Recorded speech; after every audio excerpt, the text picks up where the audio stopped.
मालाड पिंपरीपाडा येथे भीषण आग लागली आहे।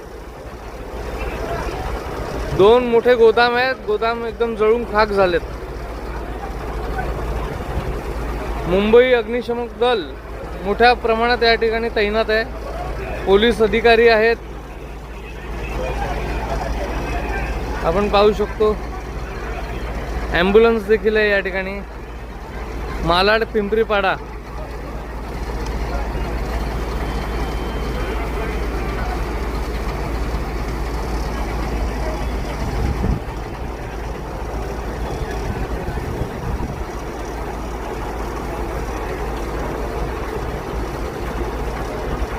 मोठ्या प्रमाणात आग लागली या ठिकाणी। अद्याप कोणती माहिती अंतर्गत मिळाली नाही आहे,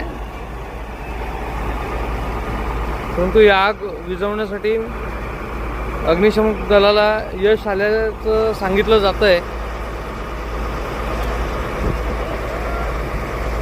मोठ्या प्रमाणात अग्निशमन दलाचे अधिकारी, पोलीस प्रशासन, स्थानिक युवक देखील हे विझवण्यासाठी मदत करतात।